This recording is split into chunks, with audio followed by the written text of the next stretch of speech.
इस वाले video lecture में हम आपको सिखाएंगे यूनिट 5 की एक्सरसाइज 5.1 के क्वेश्चन नंबर 1 और क्वेश्चन नंबर 2 में जो पॉइंट दिए गए हैं उनको किस तरीके से सॉल्व करेंगे। देखते हैं। क्वेश्चन नंबर 1 में बोला गया है कि in which of the following situation, यानी कि जो सिचुएशन लिखी गई है, does the list of the number involved make an arithmetic progression and why। यानी कि जो सिचुएशन लिखी गई है इनसे आपको इनसे आपको नंबर्स मिलेंगे, नंबरों की एक लिस्ट बनेगी। वो लिस्ट आपको चेक करना है कि वो लिस्ट आपकी एपी बन रही है कि नहीं बन रही है। अगर बन रही है तो क्यों बन रही है, और नहीं बन रही है तो क्यों नहीं बन रही है। ये आपको जवाब इसमें देना है। ठीक है, अब कैसे सॉल्व करेंगे देखो। सबसे पहले तो मैंने देखा यहाँ पर क्या बोला गया, इसमें मैंने लिखा यहाँ सॉल्व। इसमें लिखा, इसमें देखो इसमें क्या बोला गया, इसमें बोला गया है the taxi fare, the taxi fare after each kilometer when the fare is ₹15 for the first kilometer and ₹8 for each additional kilometer। यानी इसमें बोल रहे हैं कि जो टैक्सी का जो किराया है वो शुरुआत के फर्स्ट किलोमीटर के लिए किराया ₹15 है, और यदि एक्स्ट्रा आप चलते हैं, जैसे 1 किलोमीटर के अलावा आप सेकंड किलोमीटर जब कवर कर रहे हैं, यानी 2 किलोमीटर कवर करते हैं, तो फर्स्ट किलोमीटर के लिए तो 15 है, अगला जो किलोमीटर होगा उसके लिए एडिशनल 4 हो जाएगा 8। तो टोटल मिला के कितने हो जाएंगे आपके, टोटल मिला के ₹23 हो जाएंगे। ठीक है, अब देखो कैसे हम होता है। जैसे मैंने लिखा यहाँ पर, हमने लिखा फेयर फोर फर्स्ट किलोमीटर, यानी शुरुआत के 1 किलोमीटर के लिए किराया कितना आ जाएगा, ₹15। अगर फर्स्ट किलोमीटर की जगह यदि हम 2 किलोमीटर को कवर करते तो कितना आता है, यहाँ लिखेंगे फेयर फोर माने के लिए सेकंड, यानी 2 किलोमीटर के लिए किराया। देखो पहले किलोमीटर के लिए वो कितना किराया लेता, ₹15, और बाद में जो 1 किलोमीटर बचा उसके लिए कितने रुपए लगते, एडिशनल चार्ज 1। टोटल मिलाकर कितने रुपए हो गए, ₹23 हो गए। ठीक है, इसी प्रकार से हम लिखेंगे, इसी प्रकार से फेयर फोर थर्ड किलोमीटर के लिए किराया कितना आ जाएगा, रुपीस। शुरुआत में जो 2 किलोमीटर का जो किराया लगा है सेकंड किलोमीटर का वो कितना है, 23, और बाद में एडिशनल चार्ज और हो गया तो कितना आ जाएगा, 31 आ जाएगा रुपीस। ठीक, यहाँ पे लिख सकते हैं ₹31। इसी प्रकार से फेयर फोर 4 किलोमीटर के लिए, 4 किलोमीटर के लिए अगर अपन चार्ज लेके, तो शुरुआत के जो 3 किलोमीटर है उसके लिए किराया कितना है, 31, और एडिशनल चार्ज 8 और आ गया तो 4 किलोमीटर हो गया। टोटल कितना हो जाएगा, ₹39। अब आपकी जो नंबरों की ये लिस्ट बन रही है, ये लिस्ट आपकी एपी बना रही है कि नहीं बना रही है, ये आपको और चेक करना पड़ेगा। तो यहाँ पर हम देखेंगे जो फर्स्ट किलोमीटर के लिए जो किराया था वो उसे A1 कहेंगे, जो सेकंड किलोमीटर के लिए किराया था वो A2 होगा, और जो थर्ड किलोमीटर के लिए किराया था वो A3 होगा, और जो फोर्थ किलोमीटर के लिए किराया था वो A4 होगा। अब आप डिफरेंस पता लगा लेंगे। डिफरेंस देखेंगे क्या आएगा, नाउ A2 माइनस A1, तो A2 की वैल्यू कितनी चल रही है, 23, माइनस A1 की वैल्यू कितनी चल रही है, 15, माइनस करेंगे कितना आ जाएगा, 8। इसी प्रकार से A3 माइनस A2, A3 की वैल्यू कितनी चल रही है, 31, A2 की वैल्यू कितनी चल रही है, 23, माइनस करेंगे कितना आ जाएगा, 8। इसी प्रकार से A4 माइनस A3 इक्वल में A4 की वैल्यू कितनी चल रही है, 39, A3 की वैल्यू कितनी चल रही है, 31, माइनस करेंगे कितना आ रहा है, 8 आ रहा है। तो यहाँ पर हम ये देख रहे हैं कि जो कॉमन डिफरेंस है वो कैसा आ रहा है, सेम आ रहा है। यहाँ लिखेंगे because A2 minus A1 is equal है A3 minus A2 is equal है A4 माइनस A3 और इज इक्वल है 8। यानी कि सारे जो डिफरेंस है वो कैसे आ रहे हैं, सेम आ रहे हैं। तो लिख देंगे सो इट इज एन एपी, यानी कि इट इज एन एपी। तो यह जो लिस्ट है नंबरों की वो कैसी है, एपी है। ठीक, इस तरीके से आपका पहले नंबर का जो पहला पॉइंट है वो आपको फिनिश होता है। सेकंड नंबर देखें, सेकंड नंबर में क्या कह रहे हैं, सेकंड नंबर में बोल रहे हैं the amount of air present in a cylinder, यानी एक सिलेंडर में एयर फिल है, देन ए वैक्यूम पंप, उसमें वैक्यूम पंप भी लगा है, removes 1/4 of the air remaining in the cylinder at a time. और इसमें बोल रहे हैं कि जो सिलेंडर है प्रेजेंट में जो एयर उसमें फिल है, जब वैक्यूम पंप को फर्स्ट बार रिमूव करते हैं, फर्स्ट बार प्रेस करते हैं यानी कि पुश करते हैं, तो उसमें से क्या है 1/4 जो एयर है, एयर का पूरे पार्ट में से 1/4 पार्ट जो है ना अलग हो जाता है, 1/4 पार्ट जो है ना अलग हो जाता है, बाकी जो एयर बचती है वो उसी में रहती है। दूसरी बार जब प्रेस करते हैं तो फिर से उस पूरी एयर का 1/4 पार्ट अलग हो जाता है। इस तरीके से हमें एक नंबरों की लिस्ट मिल जाएगी और इस लिस्ट को अपन चेक करेंगे। तो सबसे पहले हम देख रहे हैं कि अपने पास जो सिलेंडर है उसमें हमें यही नहीं पता कि उसमें कितनी एयर फिल है, यानी कि उसमें एयर का अमाउंट कितना है, तो अपन क्या मानेंगे एक्स मान के चलेंगे। जैसे मैंने यहाँ लिखा सॉल्व में लिखा लेट द अमाउंट, अब लिख सकते हैं let the amount of air in the cylinder, मैंने लिखा let the amount let the amount let the amount of air in the cylinder, ठीक। यानी सिलेंडर का अमाउंट जो है शुरुआत में A1 की वैल्यू कितनी हो जाएगी x, यानी उसमें अमाउंट एयर का जो अमाउंट है वो कितना है x है शुरुआत में। अब आपने क्या किया, उसे रिमूव करेंगे एयर को, यानी कि प्रेस करेंगे जब फर्स्ट बार तो फर्स्ट रिमूवल हो जाएगा आपका, तो यहाँ लिखेंगे amount of air, amount of air amount of air left, यानी शेष बची हवा की मात्रा किसमें,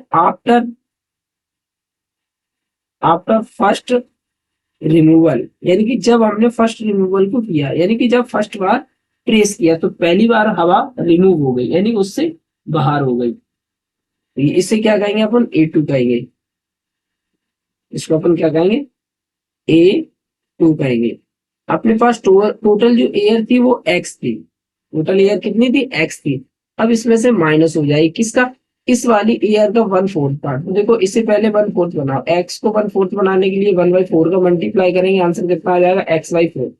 अब इसमें से कितना माइनस हो जाएगा x/4, सॉल्व कर लो, 4 का x में करेंगे 4x में से 1x माइनस हो जाएगा कितना 3x अपॉन में 4, ठीक। अब अगला देखिए, इसी प्रकार से फिर से डेफिनेशन लिख देंगे, अमाउंट ऑफ एयर लेफ्ट, ये IR है, amount of air left after second removal equal में A2 इक्वल में कितना हो जाएगा, अपने पास जो एयर है वो कितनी है 3x/4 है। अब इसमें से माइनस हो जाएगी कितना 3x/4 का 1/4 पार्ट, तो 1/4 का मल्टीप्लाई, इसको कितना आ जाएगा 3x/16, यहाँ माइनस कितना हो जाएगा 3x/16, ठीक। सॉल्व कर लो, यहाँ पर हमने देखा यहाँ 4 है यहाँ 16 है, तो 16 दोनों जगह बना लो, इधर भी 16 बना लो, 16 बनाने के लिए 4 का मल्टीप्लाई यहाँ करेंगे 16, 4 का मल्टीप्लाई यहाँ करेंगे कितना आ जाएगा 12, और इधर कितने चल रहे हैं 3x/16, 12 में से 3 जाएंगे कितना आ जाएगा 9x/में कितना चल रहा है 16, ठीक। तो इस तरीके से हमें A2 की वैल्यू मिल गई, A3 की वैल्यू मिल गई, A4 की वैल्यू। ऐसे यहाँ डेफिनेशन में आप लिख सकते हैं amount of air left after third removal, यानी सेकंड की जगह पे आप क्या लिख देंगे थर्ड रिमूवल, और यहाँ हो जाएगा A4 इक्वल टू कितना हो जाएगा 9x/16 में से माइनस होगा क्या इसका 1/4 पार्ट, यानी 9x/16 का पहले 1/4 करो 1/4, सॉल्व कर देंगे कितना आ जाएगा 9x/64, ठीक। यहाँ 9x/64 माइनस हो जाएगा। अब हमने देखा यहाँ 64 चल रहा है तो यहाँ भी 64 बना लो, 64 बनाने के लिए अपन क्या करेंगे 4 का मल्टीप्लाई कर देंगे, जब यहाँ से 4 का मल्टीप्लाई करेंगे तो 64 आएगा, यहाँ करेंगे तो कितना आ जाएगा 32, 6 आ जाएगा x, और माइनस के 9x अपॉन में 64 चल ही रही है। अब 2 बार लिखे, एक बार लिख लो, और 36 में से 9 जाएगा कितना आ जाएगा 27 अपॉन, और 27x अपॉन में 64। ठीक इस तरीके से आपको A4 भी मिल गया। अब आप डिफरेंस फाइंड कर लेंगे। अब आप क्या पता लगाएंगे, डिफरेंस नाउ कितना हो जाएगा A2 माइनस A1। तो A2 की वैल्यू कितनी है, A2 की जो वैल्यू है आपकी, A2 की A2 की जो वैल्यू है वो आपकी कितनी चल रही है, A2 की वैल्यू चल रही है 3x अपॉन में 4। यहाँ लिख देंगे 3x अपॉन में 4 माइनस क्या हो जाएगा A1 की वैल्यू x चल रही है। तो यहाँ देखेंगे 4x अपॉन 4x से 4x का 4 का मल्टीप्लाई x में करेंगे तो 4x आ जाएंगे माइनस के, और 3x माइनस हो जाएगा, कितना हो जाएगा माइनस के x अपॉन 4। सेकंड कर लो A3 माइनस A2। A3 की वैल्यू कितनी चल रही है, A3 की चल रही है 9x अपॉन 16। तो यहाँ हो जाएगा 9x अपॉन 16 माइनस A2 की वैल्यू कितनी चल रही है, A2 की वैल्यू चल रही है 3x upon 4, 3x upon minus कर लो। अब देखो अपन ये डायरेक्ट स्टेप करेंगे, यहाँ 16 है, यहाँ भी 16 बनाएंगे। 16 बनाएंगे तो यहाँ 4 का मल्टीप्लाई करेंगे 16 हो जाएंगे, यहाँ 4 का मल्टीप्लाई करेंगे 12 हो जाएंगे। 12 में से 9 जाएंगे, कितने बचेंगे, 12 में से 9 जाएंगे तो कितने आ जाएंगे 3 आ जाएंगे। ठीक 3x अपॉन में कितना आ जाएगा 16। ठीक है, इस तरीके से हम देख रहे हैं, इस तरीके से हम ये देख रहे हैं कि जो डिफरेंस अपना आया है, जो डिफरेंस अपना आया है वो सेम नहीं है। ऊपर वाले में आ रहा है माइनस एक्स अपॉन 4, और इससे नीचे वाले में आ रहा है माइनस के 3x अपॉन में 16, जो कि सेम नहीं है। तो यहाँ लिख देंगे because A2 minus A1 is not equal है A3 माइनस A2।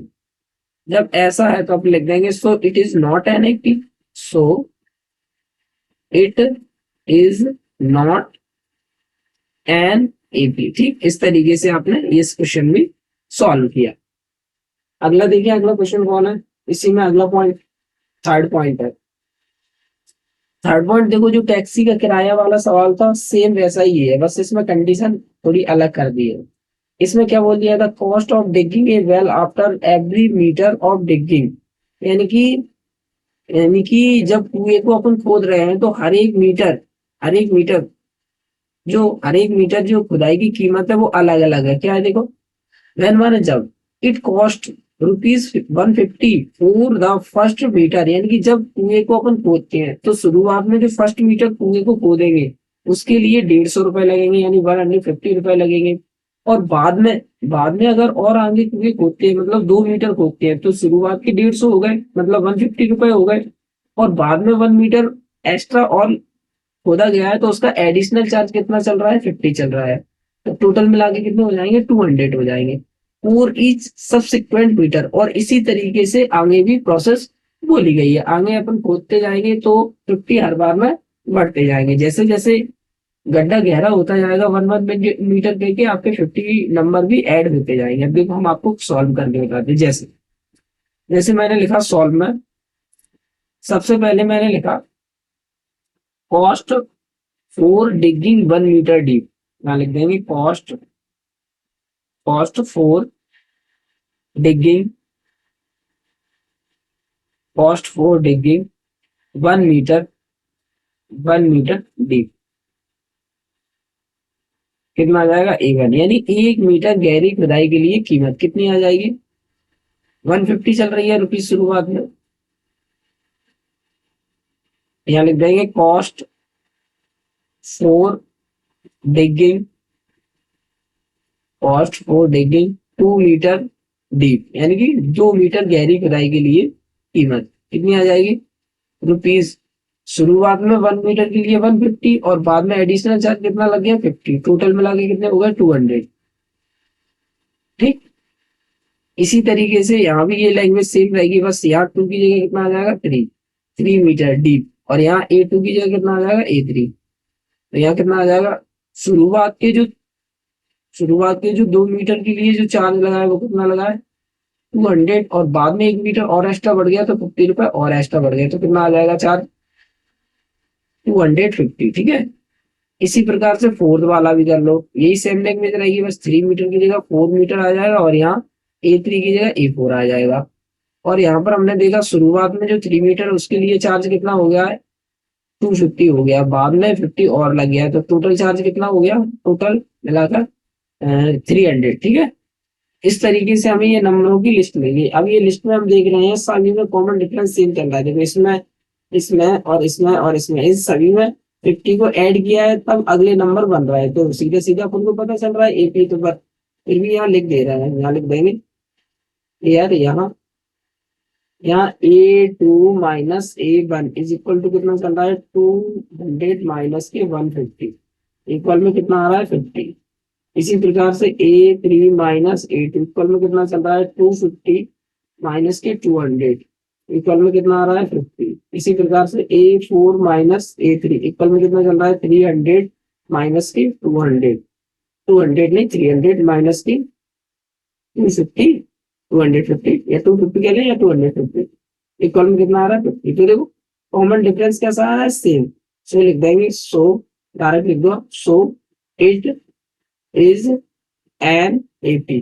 ठीक, because common difference are same, यहाँ लिख लीजिए, because A2 minus A1 is equal है A3 minus A2 is equal है A4 minus A3 is equal है 50। ठीक, इसके कारण ये क्या हो गई, एपी हो गई। अब देखिए अगला, अगला वाला जो सवाल है वो इधर ही साइड से कर लो। ठीक है, अगले पेज से, अगले वाले सवाल में देखो क्या बोला गया है, the amount of money in the account every year, यानी कि एक अकाउंट में मनी को डिपॉजिट किया गया है। When 10,000 is deposited at compound interest at 8% पर annum, यानी 10,000 रुपए एक अकाउंट में डिपॉजिट किए गए हैं और उसमें क्या हो रहा है, कंपाउंड इंटरेस्ट मिल रहा है। कितना परसेंट के हिसाब से चल रहा है, एनुअली 8% के हिसाब से चल रहा है। अब आपको क्या करना है, जैसे जैसे साल बीतती जाएगी तो आपका जो पैसा है वो बढ़ता जाएगा। उस पैसों से अपनी एक सीरीज बनेगी, मतलब नंबरों की लिस्ट बनेगी। इससे अपन को फिर से चेक करना है कि ये एपी है या नहीं है। तो देखो करके बता रहा है, जैसे सबसे पहले हमने देखा ये शुरुआती पैसा कितना है, 10,000। तो यहाँ पर अकॉर्डिंग टू क्वेश्चन देख रहे हैं, सॉल्व में डायरेक्ट लिखते हैं अकॉर्डिंग टू क्वेश्चन, यानी प्रिंसिपल अमाउंट कितना चल रहा है, यहाँ लिख दे, क्योंकि प्रिंसिपल अमाउंट ए होगा, A1 होगा, या लग देंगे principal, principal principal amount, amount equal में क्या है, A1 इक्वल में ₹10,000। ठीक, और रेट कितनी चल रही है, रेट रेट चल रही है 8%। ठीक, अब अपन करते हैं कार्य। तो कार्य क्या हो जाएगा, अमाउंट, अमाउंट अमाउंट जो होगा वो आफ्टर 1 ईयर, यानी 1 साल बाद रुपए, अमाउंट आफ्टर आफ्टर 1 ईयर, यानी 1 साल बाद रुपए कितने हो जाएंगे। देखो 1 साल बाद अमाउंट के लिए फॉर्मूला होता है, क्या फॉर्मूला होता है, पी ब्रैकेट में 1 प्लस आर अपॉन 100। तो यहाँ पी की वैल्यू कितनी चल रही है, 10,000 मल्टीप्लाई 1, मल्टीप्लाई ब्रैकेट में 1 प्लस आर, आर कितना चल रहा है 8, और अपॉन में 100, पावर टाइम 1 चल रहा है तो 1। इसे सॉल्व करें कितना आ जाएगा, 10,000 मल्टीप्लाई 100 बन जाए 100 और ऐड कर देंगे 100 अपॉन में 100। 2 जीरो से 2 जीरो कैंसिल हो जाए, इसका इसमें मल्टीप्लाई करें कितना आ जाएगा, ₹108 और 00। ठीक है, ये आपकी हो गई A2। ठीक, आप A3 और फाइंड कर लें। ठीक है, ज्यादा फाइंड नहीं करेंगे इसमें। यहाँ लिख सकते हैं amount, amount after, amount after 2 year, यानी कि 2 साल बाद अमाउंट कितना हो गया, कितना रुपए बढ़ गया। देखो अब आपका प्रिंसिपल अमाउंट ये हो जाएगा, आप यहाँ लिख देंगे पी की वैल्यू कितनी चल रही है, 10,800 मल्टीप्लाई 1 प्लस आर, आर की वैल्यू 8 चल रही है, अपन में 100 चल रहा है, पावर कितनी हो जाएगी 2, क्योंकि 2 साल के लिए पूछ रही है। तो यहाँ आ जाएगा 10800, इसको इसमें मल्टीप्लाई 100 ऐड करेंगे 108। टू पावर है तो 2 बार इसे लिखना पड़ेगा। ठीक है, 2 जीरो से 2 जीरो कैंसिल। अब देखो यहाँ 100 108 108 3 बार 108 लिखे हैं, तो 108 का जो क्यू होगा, 108 का जो क्यू होगा वो आपका कितना हो जाएगा, 108 का क्यू 108 का क्यू। ठीक, अब हम देखेंगे कि 108 का जो क्यू आ रहा है वो आपको कितना आ रहा है, 100, 3 बार मल्टीप्लाई करना पड़ेगा। मल्टीप्लाई हम डायरेक्ट यहाँ लिख दे रहे हैं। ठीक है, आपको हम यहाँ डायरेक्ट लिख दे रहे हैं, कितना आएगा देखो। इन तीनों का जब मल्टीप्लाई करेंगे तो आ जाएगा 1259, 1259 712 अपॉन में 100 चल रहा है, 100 वैसा के वैसा ही। ठीक है, यानी इन तीनों को मल्टीप्लाई करेंगे तो ये आएगा। अब देखो 20 है तो 2 डिजिट बाद पॉइंट, तो कितना आएगा 1259 और 7.12। ठीक है, ये आंसर आया। अब अप्रोक्स करेंगे तो अप्रोक्सीमेशन करेंगे तो कितना आएगा 1259 और 7, ये अप्रोक्स वैल्यू है। ठीक, क्योंकि इसे अप्रोक्स वैल्यू से ही सॉल्व करेंगे, विदाउट करेंगे पॉइंट में आ जाएगी फिर तो अपन को यहाँ तीन तीन नंबर्स मिल गए। ये कौन चल रहा है, A3 चल रहा है। ठीक है, A3 चल रहा है। अब आप कॉमन डिफरेंस देख लो। कॉमन डिफरेंस क्या करेंगे, now A2 minus A1, A2 की वैल्यू कितनी है 10800 माइनस A1 कितना है 10,000, माइनस करेंगे कितना आ रहा है 800, और A3 माइनस A2 करेंगे तो कितना आएगा, A3 की वैल्यू कितनी है 1259 माइनस करो कितना 10800। ठीक, तो माइनस कर लो, देखो 97 में से डबल जीरो जाएंगे, 97 ही आ रहा है। और यहाँ कितने बचे, यहाँ आपके एक कैरी ले लो, तो 15 में से 8 जाएंगे तो कितना जाएंगे 7, 11 में से 10 जाएंगे तो 1, यानी कि आपको बन रहा है 1797। देखो ये और ये डिफरेंस आ रहा है, मतलब अलग अलग आ रहा है, तो आप लिख सकते हैं because A2 minus A1 is not equal है A3 माइनस A2, और ऐसा होने के कारण, therefore ऐसा होने के कारण it is not an AP, it is not an AP, अतः यह AP नहीं है। इस तरीके से आपका ये क्वेश्चन भी सॉल्व होता है। अगला देखें, अगला देखिए सेकंड नंबर का क्वेश्चन है। सेकंड नंबर के क्वेश्चन में क्या बोला गया है, राइट फर्स्ट 4 टर्म, यानी कि एपी के आपको 4 टर्म लिखना है शुरुआत वाले। व्हेन द फर्स्ट टर्म, आपको फर्स्ट टर्म दिया गया है एंड कॉमन डिफरेंस भी दिया गया है। अब आपको क्या लिखना है, केवल और केवल एपी के 4th टर्म लिखना है, स्टार्टिंग 4th टर्म। तो हमने आपको बताया था कि जो एपी आपकी बनती है वो कैसे बनती है, सर्टेन नंबर को ऐड किया जाता है हर एक टर्म में। कैसे, जैसे मान लो प्रीसीडिंग टर्म में ऐड करेंगे तो अगला वाला टर्म मिलेगा, सक्सीडिंग टर्म मिलेगा, ऑब्टेंड हो जाएगा। ठीक है, किसको ऐड करेंगे, कॉमन डिफरेंस को, जैसे हम सॉल्व करके बताते हैं। जैसे इसका सॉल्व करें, देखिए सॉल्व नंबर अगर हम 1 की बात करें तो आपका ए की वैल्यू चल रही है 10 और डी की वैल्यू चल रही है कॉमन डिफरेंस की 10। यहाँ लिखेंगे फर्स्ट 4 टर्म, तो लिख देंगे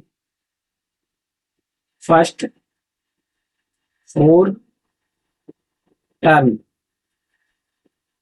ऑफ दी एपी, एपी की फर्स्ट 4 टर्म क्या आ जाएगी, देखो पहला टर्म तो है 10 ही बनेगा, इससे अगला टर्म बनाना है तो इसमें सर्टेन नंबर ऐड करो। सर्टेन नंबर कितना चल रहा है 10, 10 में 10 ऐड करेंगे 20, 20 में फिर से सर्टेन नंबर ऐड करो तो कितना आ जाएगा 30, 30 में फिर से ऐड करो तो कितना आ जाएगा 40।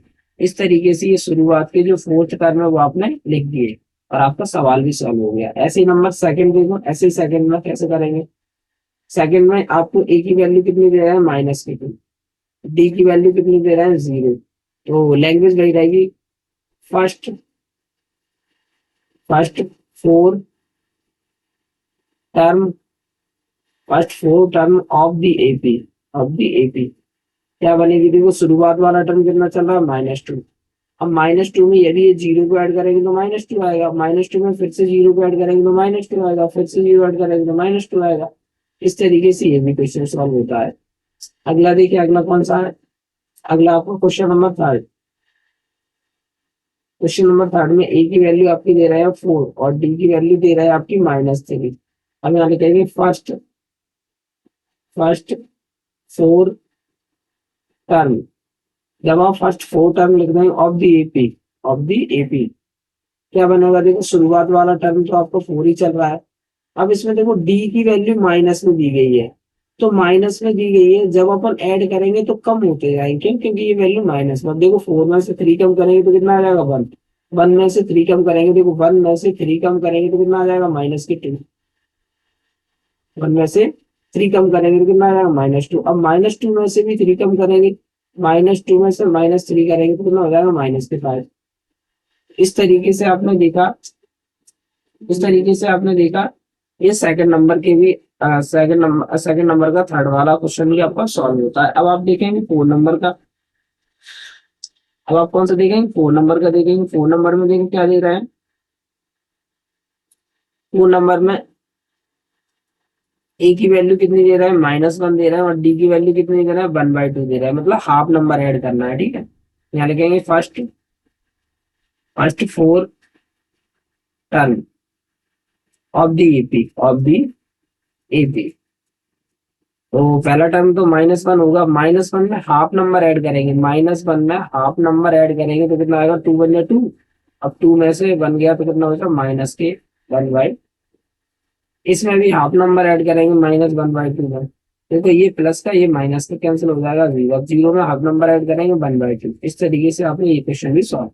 अब देखो 5 नंबर का और बचा है। 5 नंबर का देखो कैसे करोगे। तो 5 नंबर में हम देख रहे हैं, क्या लिखते हैं सॉल्व। 5 नंबर देख रहे हैं, ए की वैल्यू कितनी चल रही है -1.25 और यहाँ चल रही है डी की वैल्यू कॉमन डिफरेंस चल रहा है -0.25। ठीक, तो फर्स्ट 4 टर्म लिखना है। First 4 term terms of the given AP, of the AP लिख लो केवल। तो शुरुआत वाला जो टर्म है वो कितना चल रहा है -1.25। अब इसमें माइनस के 0.25 ऐड करना है। तो माइनस के 1.25 में 0.25 ऐड करेंगे तो कितना हो जाएगा 1.50 माइनस के। तो यहाँ लिख देंगे माइनस के 1.50 नहीं पढ़ते 50 पढ़ते हैं। ठीक है, इसमें और ऐड करेंगे, देखो फिर से ऐड कर लो 0.25 तो कितना आ जाएगा 57 0.1, यानी यहाँ आ जाएगा माइनस के 1.275। ठीक, एक बार सही से लिखते हैं सर टेढ़ा माइनस के 1.75। अब इसमें भी ऐड करेंगे 0 पॉइंट तो कितना आ जाएगा माइनस के 1.75 में ऐड करो 0.2 0 0 या 2 तो यहाँ कितना आ जाएगा माइनस के 2.00। इस तरीके से आपका ये क्वेश्चन भी सॉल्व होता है। ठीक है, क्वेश्चन नंबर सेकंड का 5 वाला पॉइंट। अब देखें थर्ड नंबर में आपको देखो क्या लिखना है। फॉर द फॉलोइंग एपी, यानी कि एपी को क्या करना है फॉलो करना है। राइट फर्स्ट टर्म, आपको फर्स्ट टर्म लिखना है और कॉमन डिफरेंस, कुछ नहीं ज्यादा। फर्स्ट टर्म लिखना है और कॉमन डिफरेंस लिखना है। तो देखो पहले वाले के लिए हमने देखा फर्स्ट टर्म आप डायरेक्ट लिखो। फर्स्ट टर्म कितना चल रहा है 3। कॉमन डिफरेंस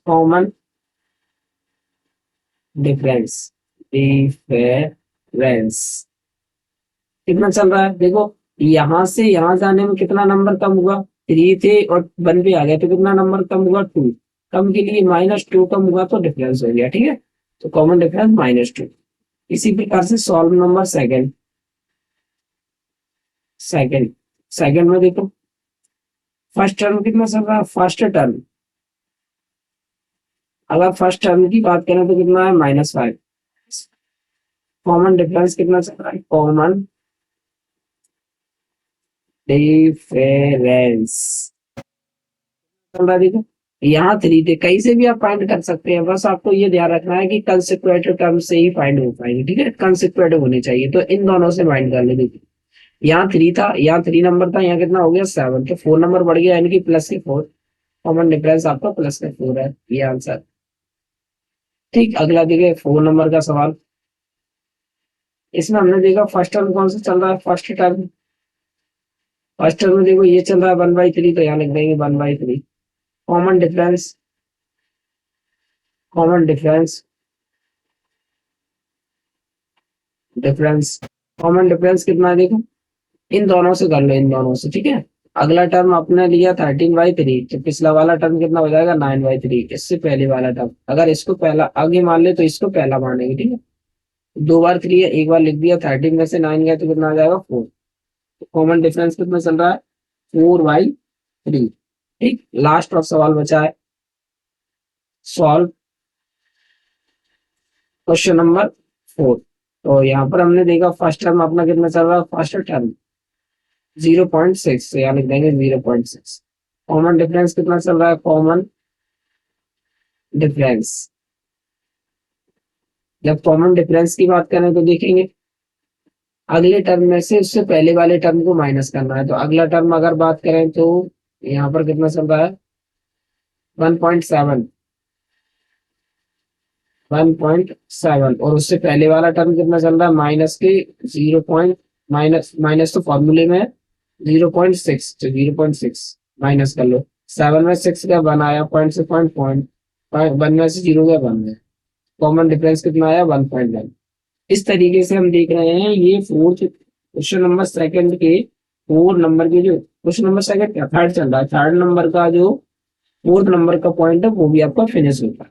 ठीक, अब जो आगे के क्वेश्चन नंबर थर्ड में 15 सवाल बचे हैं वो आपको अगले लेक्चर में करवाए जाएंगे। ठीक है, क्वेश्चन नंबर 4 में जो बचे हैं।